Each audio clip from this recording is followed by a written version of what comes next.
자, 저희 이제 다음 파트 한번 들어가기 전에 우리 빌보드 만들어 놨던 거에서 애니메이션 주는 거를 말씀을 못 드려서 요거 애니메이션 주는 것까지 한번 보고 넘어가 볼게요. 우리 플레임 만들어 놨던 것 중에 요거 있죠. 두 번째로 만들었던 텍스트 오퍼시티 마스크로 넣어줬던 요 텍스트 머테리얼 태그를 눌러보시면 아까 이런 식으로 렌스 UV 값을 조정해서 이렇게 텍스트 사이즈를 조정을 해줬었는데요. 이번에는 이 위에 있는 오프셋 값을 한번 활용을 해보도록 할 겁니다. 요 앞에 보시면 요 다이아몬드 모양 요것들이 우리가 키프레임을 찍어서 애니메이션을 줄 수 있는 용도라고 말씀을 드렸었는데요. 요 오프셋 V 값을 한번 이렇게 노드를 쭉 드래그해서 한번 확인을 해보면 이렇게 머테리얼 자체의 위치 값이 변경이 되면서 위아래로 쓱쓱 이렇게 움직이는 모습을 보실 수가 있어요. 그래서 저희는 여기서 이렇게 다이아몬드 한번 누르면 빨간색 다이아몬드로 바뀌면서 지금 위치에서 한번 위치 값이 기록이 될 거고요.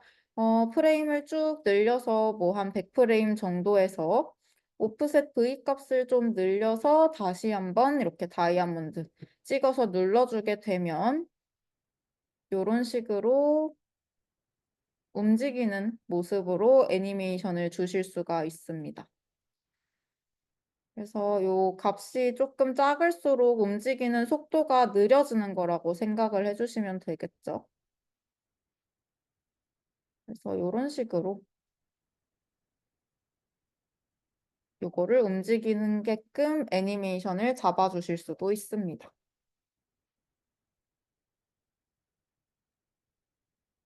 자, 그래서 아까 만들어놨던 머테리얼 더블 클릭해서 들어가 보시면 뭐 예를 들어 요 이미션 파트에서 요 컬러 값에도 이런 다이아몬드가 활성화돼 있잖아요. 그래서 요거를 눌러서 색깔이 변경되는 애니메이션을 만들어 보실 수도 있고요.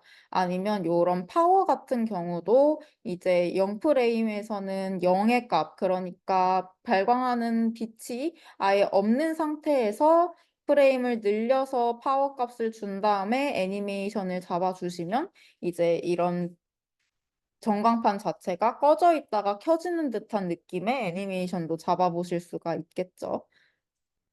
그래서 이러한 키프레임 애니메이션을 가지고 전광판에 대한 애니메이션도 잡아보실 수가 있겠습니다. 자, 우리 그래서 마무리 짓기 위해서 저희 요 큐브부터 플레인 이렇게 새로 만들어줬던 레이어들을 쭉 잡아서 옵션 G 눌러서 이렇게 그룹화를 한번 지어볼게요.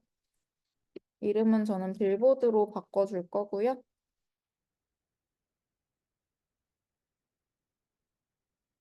우리 이렇게 그룹화 해줬으면 아까랑 똑같이 서티 아이콘 꾹 누르면 나오는 요 시메트리 요거를 빌보드 안쪽으로 죄송합니다. 반대로 말했네요. 시메트리 안에 빌보드를 이렇게 종속시켜서 시메트리 해주시면 됩니다. 제가 잘못 생각했네요. 그러면 이렇게 텍스트도 같이 반전이 되기 때문에 요 시메트리는 사용하지 않고 그냥 요거 자체를 복사 붙여넣기 해가지고 이렇게 위치를 다시 맞춰주는 게 나을 것 같네요. 이런 식으로 시메트리 말고 복사 붙여넣기 해주셔야지 이렇게 텍스트가 좌우 반전되지 않은 채로 잘 들어오게 되겠습니다.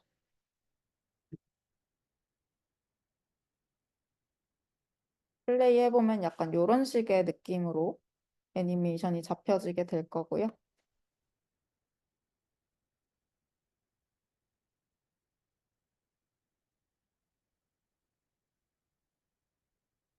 여기까지 한번 진행을 해볼게요.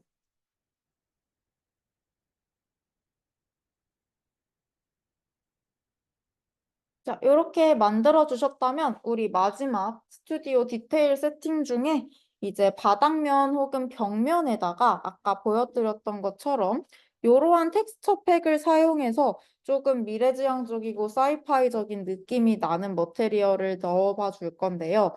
요거는 우리 기초반 들으신 분들은 익숙하실 테고 어렴풋이 들어보신 경우가 많으시겠지만 디스플레이스먼트 맵이라는 것을 활용을 해줄 겁니다. 디스플레이스먼트 노드에 이렇게 형태의 왜곡이라고 할까요? 높낮이가 있는 그 텍스처를 넣어줌으로써 이런 거 우리 만들고 싶은데 어떻게 하나하나 만들겠습니까? 그래서 굉장히 빠르고 효과적으로 이런 느낌의 벽면을 만들어줄 수 있는 텍스처를 활용해 볼 건데요.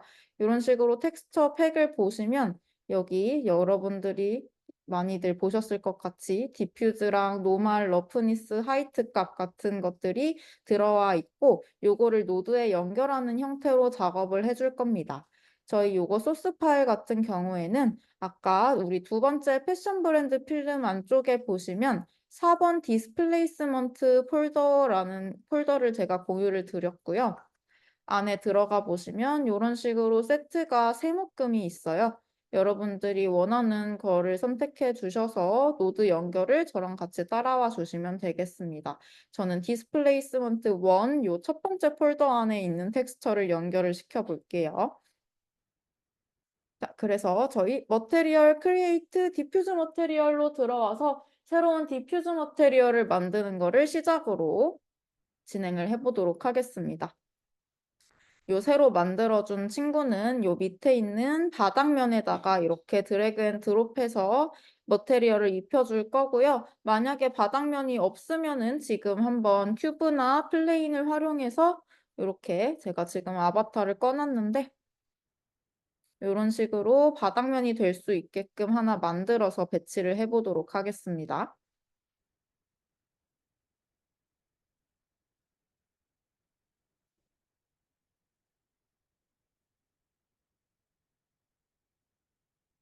이런 식으로 바닥면이 깔려져 있는 상태이고요.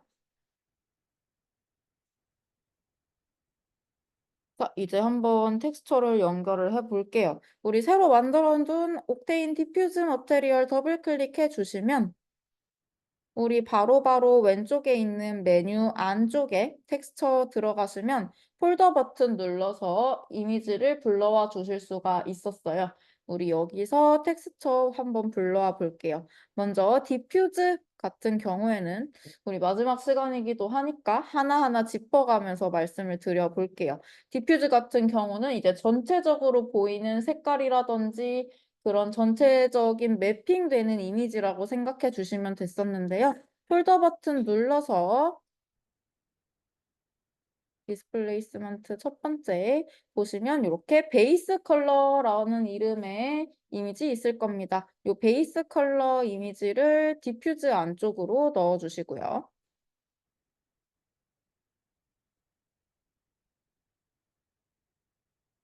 자, 그리고 그 바로 밑에 러프니스 들어오시면 거칠기라는 뜻이죠. 거친 표면을 표현해 주는 노드인데요. 여기에다가는 이렇게 바로 러프니스라는 동명의 파일 있죠? 러프니스 파일을 선택해서 오픈해 주도록 하겠습니다. 저 패스 경고창 뜨시면 그냥 노 눌러주시면 됩니다. 그리고 그 밑으로 노멀 맵 들어가서 이렇게 파란색으로 생긴 노멀 맵의 이름에 텍스처도 연결을 해볼게요. 자, 노멀 맵 같은 경우에도 이런 식으로 왜곡이 되는 높낮이가 있는 형태감을 잡아주는 노드라고 말씀을 드렸는데요. 범프나 디스플레이스먼트 노드에서 정말 전체적인 큰 높낮이를 결정해 준다면 노멀은 살짝 중간 파트에 낮은 높낮이를 그러니까 조금 더 디테일한 부분을 설정해 준다고 봐주시면 됐습니다. 그래서 지금 화면 보시면 이게 노멀 텍스처가 들어가 있는 상태 그리고 요게 들어가 있지 않은 상태. 이렇게 보면 살짝 차이가 많이 나죠. 그래서 노멀 맵도 이렇게 넣어줬고요. 저희 다음으로는 디스플레이스먼트 넣어줄 건데 원래 제가 계속 설명드리기로는 디스플레이스먼트를 넣으면은 이게 좀 용량을 많이 차지한다. 그래서 조금 왜 바깥에 전경을 찍을 때나 디테일한 거를 보고 있지 않을 때는 그냥 범프 맵에다가 텍스처를 연결해 주시면 된다라고 말씀을 해드렸었는데 이번에는 조금 더 디테일하게 바닥면을 잡아보면 좋을 것 같아서 디스플레이스먼트 맵으로 한번 연결을 시켜 볼게요. 그래서 왼쪽에 있는 디스플레이스먼트 메뉴로 들어와 주시면 이렇게 Add Displacement라고 메뉴가 하나 뜰 겁니다. 요거를 클릭해서 디스플레이스먼트를 활성화 시켜주시고요. 그 밑에 하얀색 썸네일을 한 번 더 눌러주셔야지 이렇게 쉐이더 창으로 들어와 주실 수가 있습니다. 그러면 이제 우리 익숙한 요 폴더 버튼 모양이 보일 거고요. 여기다가 디스플레이스먼트 텍스처를 넣어 줄 겁니다. 이름이 디스플레이스먼트라고 안 되어 있고요. 하이트라고 되어 있어요. 그래서 보통 여러분들이 이런 식으로 외부 머테리얼을 받으셨을 때 하이트라고 이름이 되어 있는 이유가 이 하이트 맵 자체는 검은색, 흰색으로 높낮이를 결정시켜 줄 수 있는 이미지이기 때문이고 요거를 범프에 넣어 주셔도 되고 디스플레이스먼트에 넣어 주셔도 무방한 겁니다. 그렇기 때문에 그냥 이름 자체는 하이트로 되어 있는 거고요. 그래서 이 하이트를 오픈해서 넣어줄게요. 그러면 아까랑 다르게 이 바닥면이 한 번 더 살짝 꿈틀했던 거 보셨죠? 다시 한번 보여드리면 이게 적용하기 전 그리고 적용한 후입니다. 자, 근데 지금 살짝 보면은 뭔가 살짝 삐뚤어진 것 같아요. 이렇게 자세히 보면은. 요거를 해결할 수 있는 방법, 그리고 반드시 세팅해 주셔야 되는 부분이 밑에 보시면 이렇게 레벨 오브 디테일이라고 해서 픽셀의 수를 결정해 주실 수 있는 파트가 있는데요. 요 위쪽에 보시면 레솔루션 4096, 4096 픽셀이라고 해서 우리가 넣어준 요 이미지 자체의 가로, 세로 길이가 나와 있습니다. 우리는 요 이미지 자체의 그 크기와 레벨 오브 디테일의 크기를 맞춰줘야 돼요. 그래서 여기서 지금 256, 256으로 되어 있는 것을 밑쪽으로 가보면 있는 4096, 4096 동일한 사이즈로 맞춰주셔야 됩니다. 그러면 아까 약간 도돌토돌하게 살짝 계단 현상이 일어나고 있던 것이 해결이 되는 모습을 보실 수가 있습니다.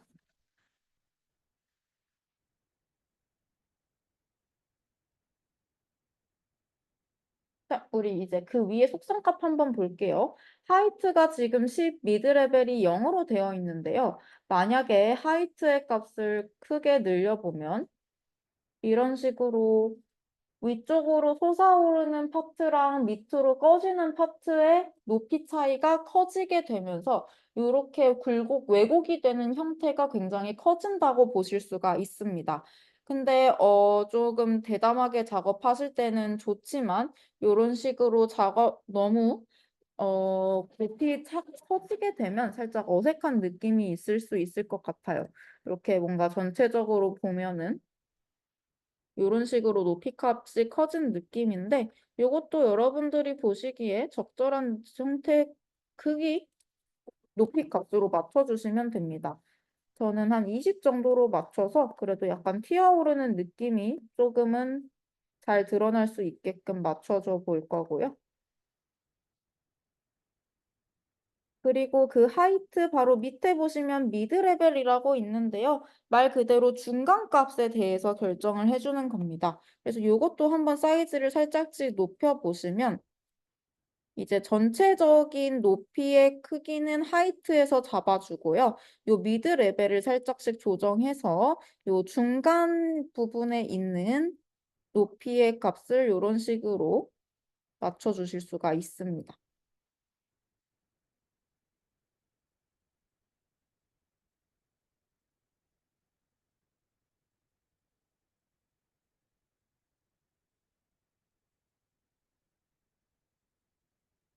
자, 그래서 예를 들어서 지금 화면을 한번 같이 봐주시면 제가 우리 아까 넣어놓은 디스플레이스먼트 노드 있죠? 요거를 한번 이 안쪽으로 텍스처 안쪽으로 들어와 보시면은 카피 쉐이더라고 있어요.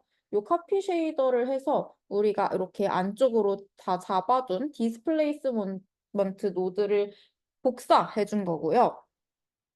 만약에 이런 식으로 새로운 머테리얼을 만들어서 저는 메탈 머테리얼로 만들었고요. 새로 만든 디스플레이먼트 노드에다가 아까 카피 쉐이더를 해줬으니까 요 밑에 페이스트 붙여넣기 쉐이더가 활성화된 것을 보실 수가 있어요. 그래서 이런 식으로 페이스트에서 붙여 넣으시면 이렇게 약간 디스플레이스먼트 값만 요 쉐이더만 활성화를 시켜가지고 이런 새로운 느낌의 디스플레이스먼트 머테리얼을 만들어 주셔 볼 수도 있습니다.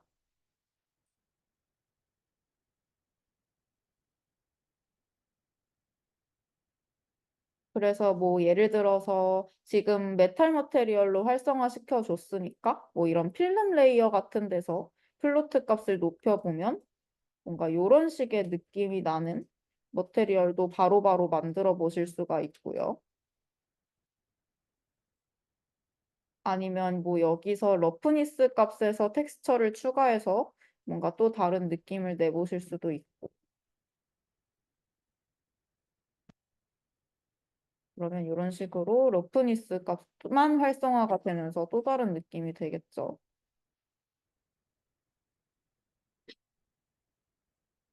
그래서 이런 식으로 동일하게 뭐 메탈릭이든 디퓨즈든 글로시든 다른 머테리얼 안에서 굳이 제가 공유 드렸던 요 디퓨즈 베이스 컬러 이 이미지 텍스처를 사용하지 않으셔도 요런 디스플레이스먼트 맵만 활용해서 요런 색다른 느낌을 내보실 수도 있다는 거를 보여드리고 싶었습니다. 일단 저는 필름 레이어를 꺼줄게요. 이 상태로 한번 진행해 보도록 하겠습니다.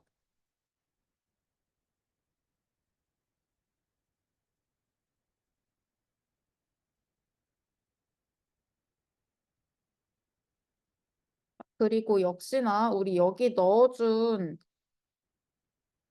친구가 머테리얼로 들어가 있기 때문에 요 왜곡되는 형태감 자체의 사이즈를 줄이고 싶다 할 때 이 플로어 큐브라든지 플레인 자체의 크기를 이렇게 줄여주셔도 되고요.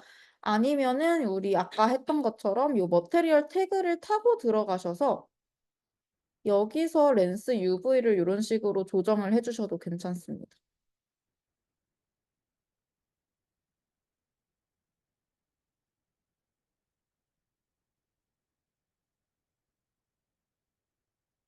그래서 바닥면에 위치시켰을 때는 저런 느낌이 나는데 뭐 또 다르게 뭐 이런 식으로 오브젝트에다가 이런 식으로 입혀주면 약간 이런 식으로 또 다른 느낌이 날 수도 있고요.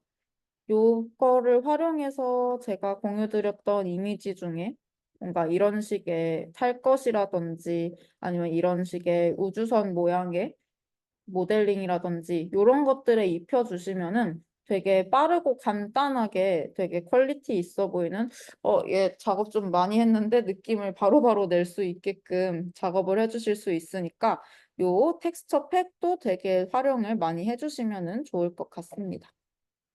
그래서 이렇게 우리 디스플레이스먼트까지 확인을 해보는 걸로 할게요.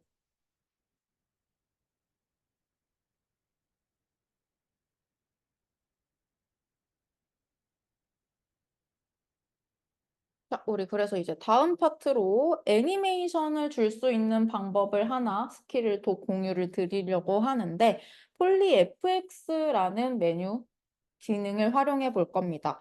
만들어 볼 예제를 한번 보여드리자면 이런 식의 애니메이션을 한번 만들어 볼 거예요.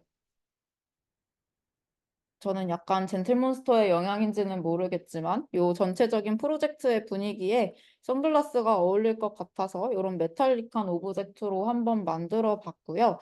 지금 보시면은 크게 좀 보면은 이런 식으로 오브젝트 자체의 세그먼트를 요 폴리 FX라고 하는 기능이 이렇게 자동적으로 나눠주게 됩니다.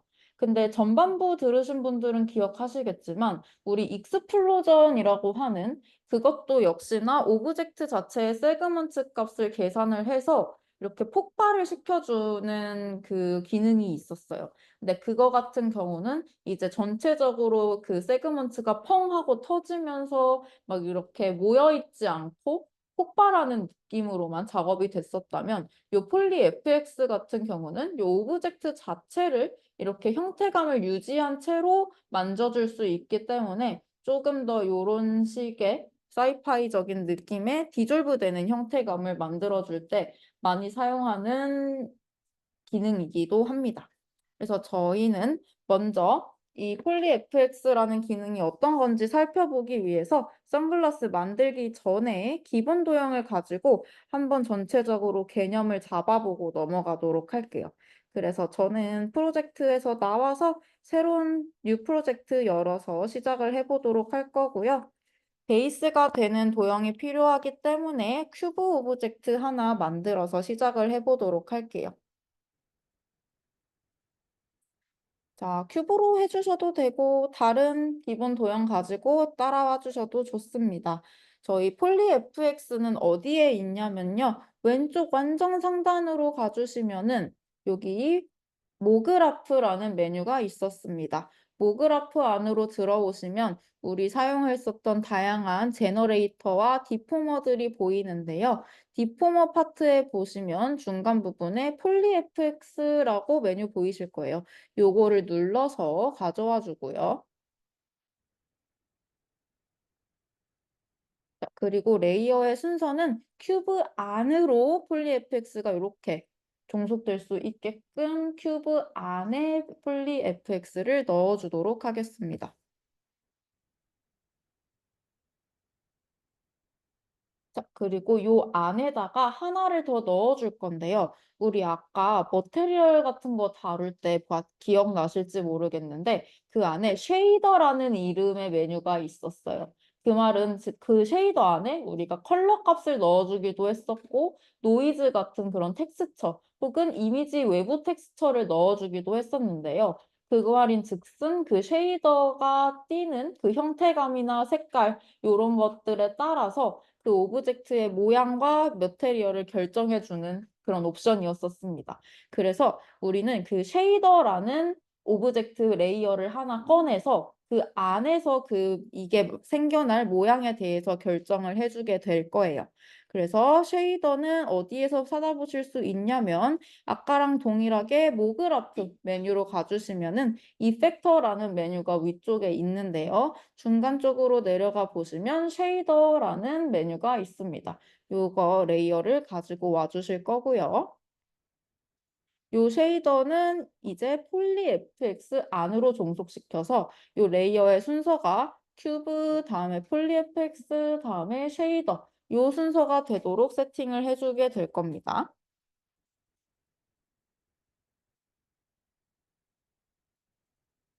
자, 그리고 이 파트에서 자동적으로 되시는 분들도 있고 안 되시는 분들도 있는데 우리 폴리 FX 눌러보시면 밑에 이펙터라는 메뉴가 있어요.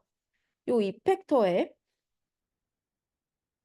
이렇게 쉐이더를 드래그 앤 드롭 해주셔야지 아까 보였던 큐브랑 다르게 이렇게 폴리 FX라는 이펙터가 제대로 작동되시는 분들이 있을 거예요. 그래서 여기 이펙터에다가 쉐이더 넣어주셔서 제대로 작동이 되는지 한번 확인을 해주시고요. 자, 요렇게 기본적인 값을 세팅을 해줬다면 이제 아까 말씀드렸던 것처럼 우리는 요 쉐이더의 속성 값을 조정을 해서 이게 어떤 식으로 보이게 될 건지 한번 세팅을 해보도록 하겠습니다. 이제 가장 밑에 있는 쉐이더 레이어를 클릭해서 밑에 어트리뷰트 창 열어줄 거고요.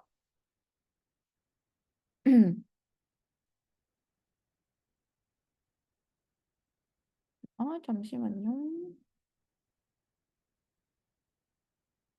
자, 그리고 쉐이더 안쪽에 어트리뷰트 중에 파라미터 메뉴로 들어오도록 하겠습니다. 자, 지금 이렇게 자동적으로 큐브의 모양이 바뀌고 있는데요. 왜냐하면 지금 요 스케일이라는 포지션, 이 스케일이라는 메뉴 값이 자동적으로 체크가 되어 있기 때문에 이런 식으로 바뀌고 있는 거예요. 요거를 만약에 이렇게 체크 해제하게 된다면 가장 기초적인 상태로 되게 되겠죠. 그래서 저희는 일단 요 아까 되어 있던 세팅대로 스케일 값을 체크를 한 상태로 진행을 해주게 될 거고요. 예를 들어서 우리 포지션 값에 체크를 하고 이런 식으로 수치를 늘려보면 여기에 해당하는 형태대로 이렇게 값이 변하는 것을 보실 수가 있습니다. 로테이션 값도 이런 식으로 마찬가지겠죠. 저희가 지금 사용할 부분은 일단 스케일이기 때문에 스케일이 체크된 상태로 시작을 해보도록 할 거고요. 그 밑에 스케일의 값을 저희 0.5라고 되어 있는데요. 일단 우리 마이너스 1의 값으로 두도록 하겠습니다. 우리 음수, 그러니까 마이너스 값으로 줬기 때문에 지금 이 뷰포트에서 나타나고 있지 않고요. 저희는 쉐이더 값에서 조정을 해서 이게 이렇게 만들어지게끔, 나타나게끔 하는 애니메이션을 만들어 줄 거기 때문에 일단은 마이너스 1의 값으로 체크를 하고 시작을 해주는 겁니다. 자, 이렇게 베이스 세팅을 끝냈고요. 옆으로 가주시면 두 번째 줄에 쉐이딩이라는 탭이 있습니다. 이 쉐이딩 탭을 눌러서 본격적으로 이 쉐이더를 추가를 해주도록 할 건데요. 이 옆에 있는 삼각형 눌러서 보이는 노이즈 눌러서 이렇게 불러오도록 하겠습니다. 그리고 이 밑에 노이즈 눌러서 썸네일 안으로 들어올게요.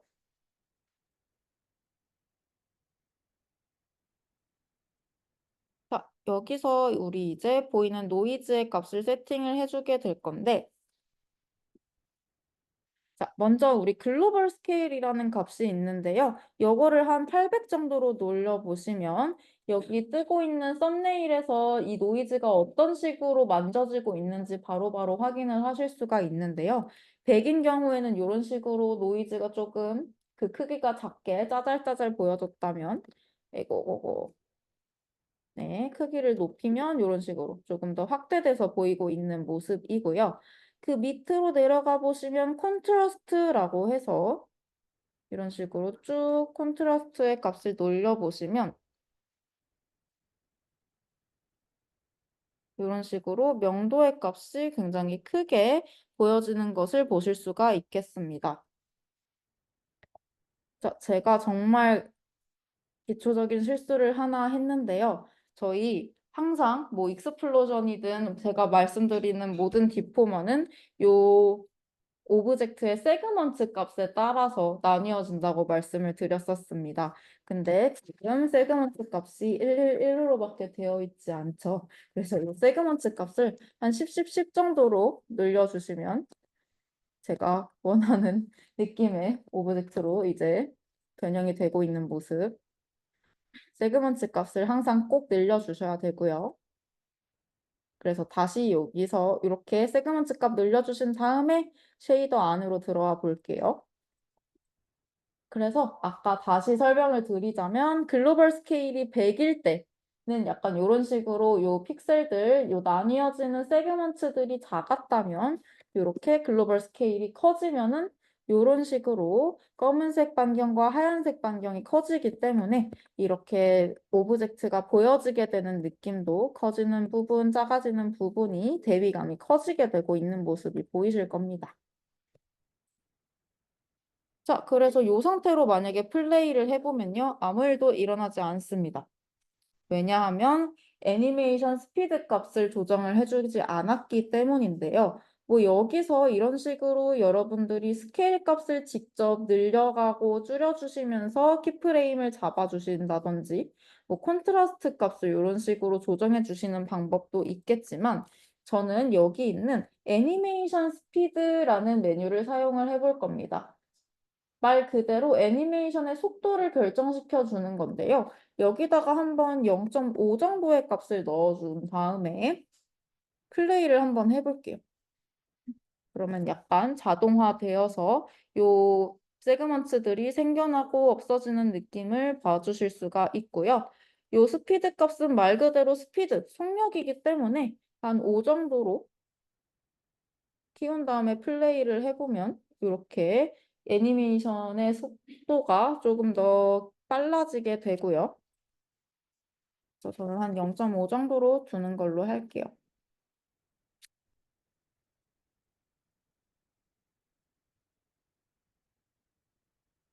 자, 그리고 좀 자세히 확대를 해서 보면은 하나 디테일을 잡아보고 싶은 부분이 지금 세그먼트가 잘 나뉘어져 있기는 한데 요 세그먼트 자체에 두께감이 없어요. 그래서 요거를 이제 머테리얼 넣고 예쁘게 렌더를 돌려보고 싶은데 약간 어색한 느낌이 있을 것 같습니다.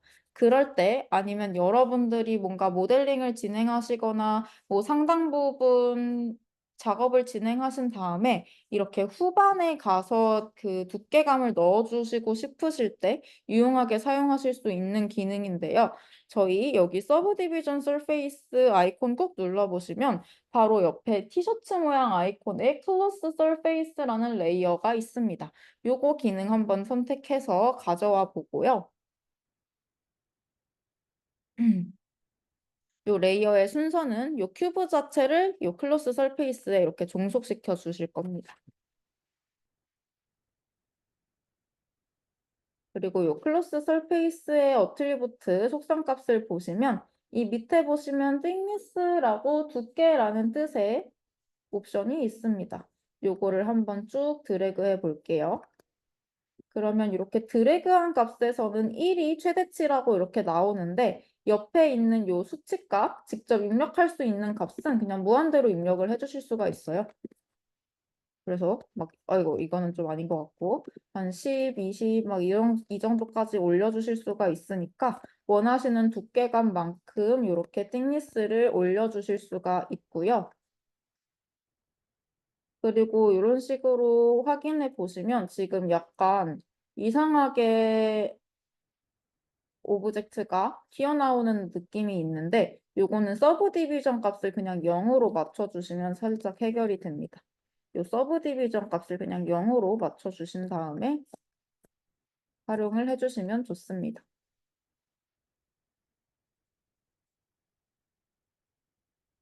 이런 식으로 두께감을 더하는 방법까지 알아봤고요.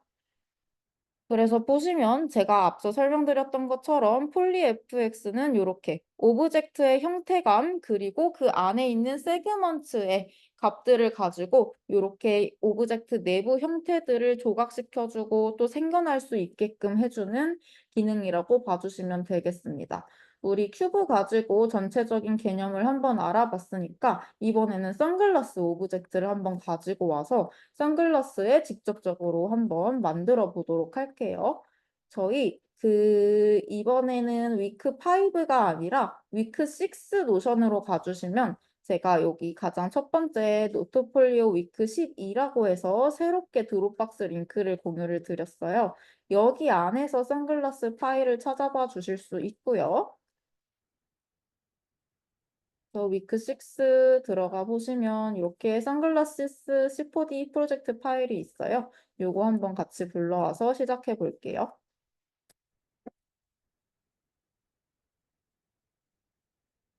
플레이 해보면 이런 식으로 우리 그 전에 FOH 프로젝트 만들었을 때 기억나실 거예요. 풍선 텍스트 만들 때 사용했던 리니어 필드라는 친구인데 요거 기억나실지 모르겠는데 요 사각형이랑 사각형 안쪽에 있는 파트에만 우리가 적용시킨 기능이 나타나게끔 하면서 약간 리모컨 기능을 해주는 느낌이라고 봐주시면 될 것 같아요. 그래서 지금 보시면 리니어 필드 안쪽에 맞닿았을 때 아까 보았던 폴리 FX가 적용이 되면서 이런 식으로 왼쪽에서 오른쪽으로 가면서 선글라스가 생겨나는 모양의 애니메이션을 만들어 주려고 합니다. 자, 그래서 제가 선글라스 파일을 같이 새로 공유 드렸어야 됐는데 그거를 깜빡해서 요 선글라스 폴더 안에 열어보시면 선글라스 이 오브젝트가 있어요. 요거를 복사 붙여넣기 해서 안에 있는 폴리 FX는 지워주고 나머지는 이렇게 눈을 꺼주신 다음에 우리가 이렇게 베이스로 사용할 선글라스 오브젝트 레이어 하나만 이렇게 남겨주신 상태로 진행을 해보도록 하겠습니다. 이렇게 우리 사용할 선글라스 파일만 한번 가져와 주세요.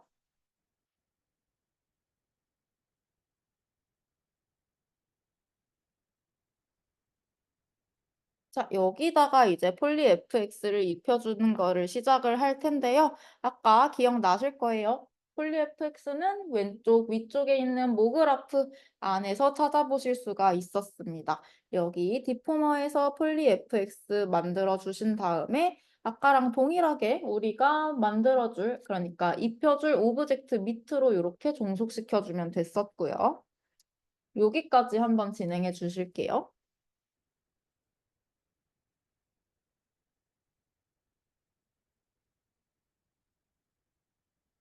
자, 이번에는 우리 쉐이더 말고요. 플레인이라는 레이어를 활용해서 아까 말씀드렸던 리니어 필드랑 그걸 결합을 해서 활용을 해보도록 할 텐데, 어, 한번 같이 하면서 어떤 식으로 진행이 되는지 이해해보면 좋을 것 같습니다. 이번에는요, 이펙터 안에 쉐이더 말고 첫 번째에 있는 역시나 동일하게 모그라프 메뉴 안에 있고요. 모그라프, 이펙터, 그리고 첫 번째 있는 플레인을 클릭해서 열어보도록 하겠습니다. 자, 그러면 이미 폴리FX가 활성화되면서 난리가 났는데, 요거를 이게 왜 이런 식으로 바로 활성화가 되었느냐 하면 플레인 레이어 눌러주신 다음에 어트리뷰트 창의 네 번째 파라미터 메뉴로 가보시면 이렇게 자동적으로 포지션 Y의 값이 100cm로 되어 있는 게 보이실 거예요.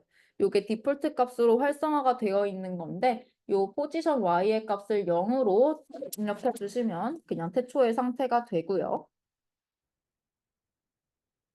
우리는 요 플레인에다가 아까 말씀드렸던 리니어 필드라는 필드를 또 넣어주도록 할 겁니다. 요 리니어 필드는 어디 있었냐면요. 요 기본도형, 서디, 밴드 등등등이 있었던 요 패널에 이렇게 사각형 모양이 두 개 붙어 있는 아이콘들이 있는데요. 요거 꼭 눌러보시면 저는 지금 리니어 필드로 진행을 하지만 뭐 스피어라든지 박스라든지 다양한 모양의 필드가 있는 것을 보실 수가 있습니다. 저희는 일단 리니어로 진행을 해 볼게요. 리니어 필드 클릭해서 오브젝트 종속하는 순서는 플레인 밑에다가 이렇게 리니어 필드가 종속될 수 있게끔. 그럼 지금 순서가 플레인 밑에 리니어 필드가 들어와 있고요. 그리고 선글라스라는 오브젝트 밑에 폴리 FX가 들어와 있습니다. 그리고 혹시나 한번 확인해 주셔야 될 게 아까처럼 폴리 FX 눌렀을 때 이펙터 안에 이 플레인이 들어와 있지 않다면 이렇게 드래그 해가지고 넣어주셔야 됩니다. 아마 한 번에 종속을 시켜줘가지고 들어와 있을 거예요.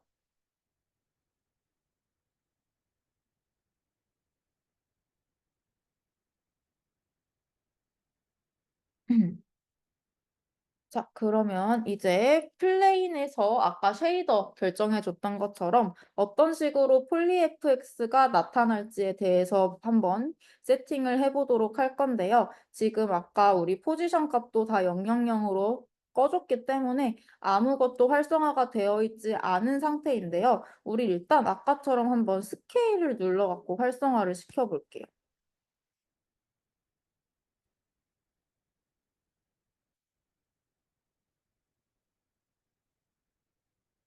잠시만요. 그리고 지금 스케일의 값이 0으로 되어 있는데 우리는 아까처럼 마이너스 값, 즉 보이지 않는 거에서 보이는 형태로 애니메이션을 주고 싶기 때문에 음수인 마이너스 1에서 시작을 하도록 하겠습니다. 그러면 이제 이렇게 선글라스에 폴리 FX가 활성화되고 있는 모습이 보일 거예요.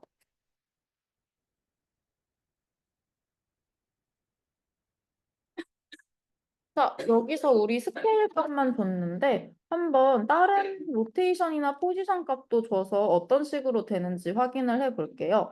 먼저 로테이션 값을 체크해서 활성화시켜 주시게 되면 밑에 각도별로 이렇게 수치 값을 줄 수 있게끔 활성화가 되는데 여기서 한번 각도를 틀어 볼까요? 그러면 확대해서 보면은 이 내부 세그먼트들의 로테이션 값이 이렇게 돌아가고 있는 모습이 보이죠.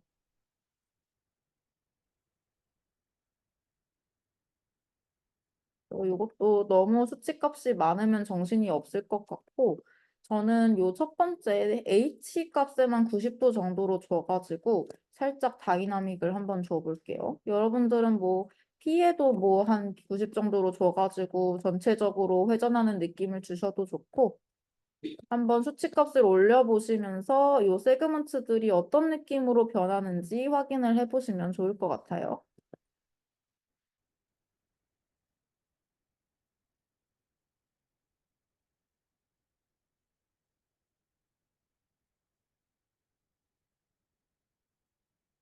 자, 그리고 우리 리니어 필드 값을 한번 조절을 해보려고 하는데요.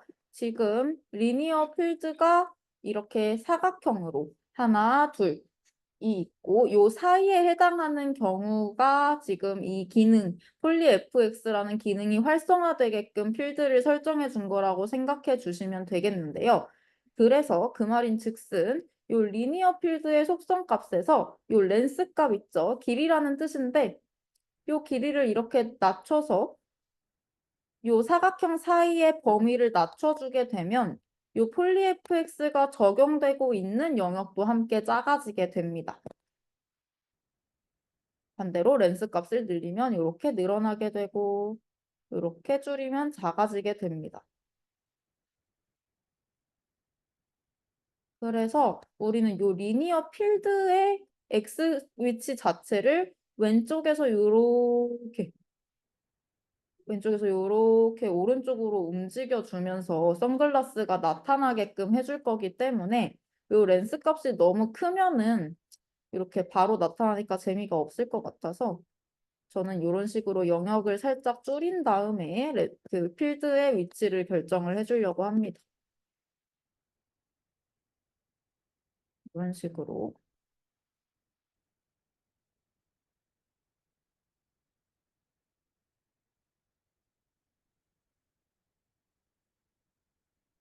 자, 그래서 이제는 리니어 필드의 위치 값을 조정하면 끝날 것 같아요. 자, 지금은 선글라스의 중앙 부분에 리니어 필드가 위치해 있는데요. 이 필드 자체를 선택하신 다음에 X를 이런 식으로 움직여서 선글라스 제일 왼쪽 아예 바깥으로 이동시켜 주신 다음 그 다음에 요 리니어 필드에서 요거 기억나실 거예요. 레코드 액티브 오브젝트 요거 눌러주시면 현재 프레임에서의 요 친구의 위치 값들을 기억해 준다고 했습니다. 그 다음에 우리 프레임을 조금 늘려가지고 쭉 프레임을 늘려주신 다음에 이번에는 이렇게 쭉 이동을 시켜서 선글라스가 다 나타날 수 있게끔 가장 오른쪽으로 리니어 필드를 배치를 시켜 볼게요. 그리고 이 상태에서 아까랑 똑같이 레코브 액티브 오브젝트 눌러보시면 이런 식으로 선글라스가 리니어 필드가 이동하는 거에 따라서 쭉 만들어지는 모양새로 애니메이팅이 되고 있는 것을 보실 수가 있습니다. 자, 여기까지 놓치셨거나 질문 있으시면 지금 말씀해 주세요. 네, 혹시 같은 질문이실까요? 다시. 일단 말씀드리고 가볼게요. 어디부터 진행하면 될까요? 애니메이션 찍는 거.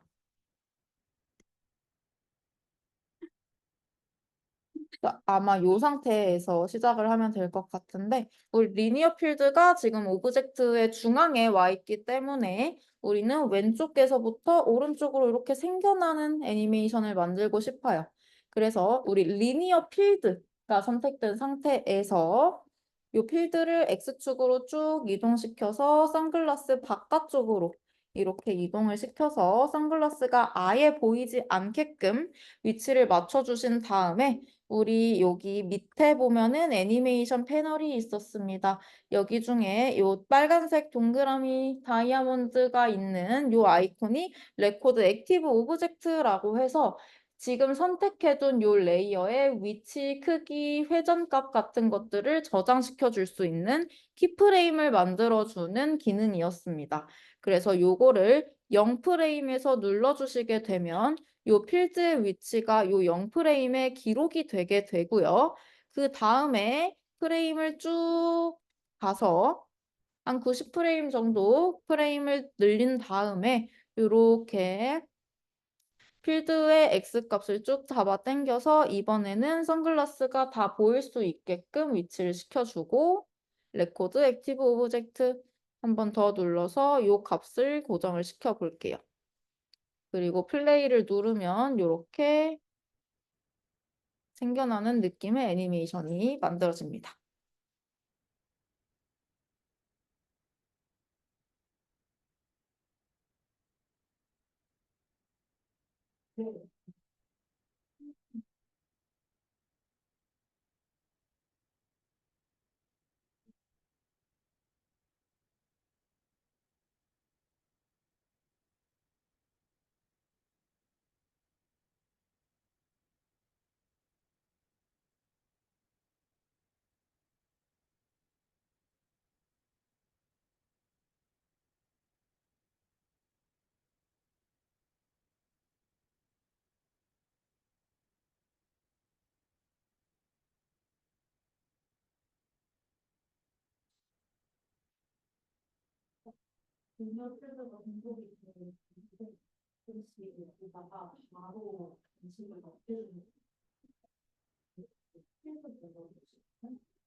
저희 해주신 다음에 이거 자체를 파이널 프로젝트 우리 만들고 있던 프로젝트로 옮겨서 위치 한번 잡아주시면 좋을 것 같아요.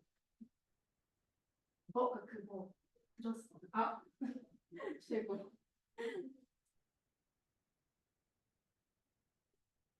어떤 거를 말씀드렸냐면 우리 만들어놨던 레이어를 그냥 이렇게 다 그룹화 해주신 다음에 얘 자체를 복사해서 우리 만들어주고 있던 프로젝트에 옮겨주시면 좋을 것 같아요.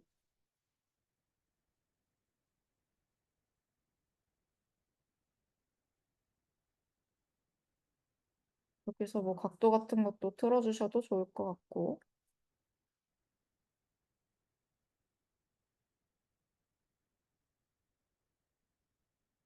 이렇게 여기 프로젝트 안으로 가져와 주는 것까지 해주신 다음에 쉬는 시간 잠깐 가지고 저희 4시부터 다음 파트 한번 시작해 볼게요.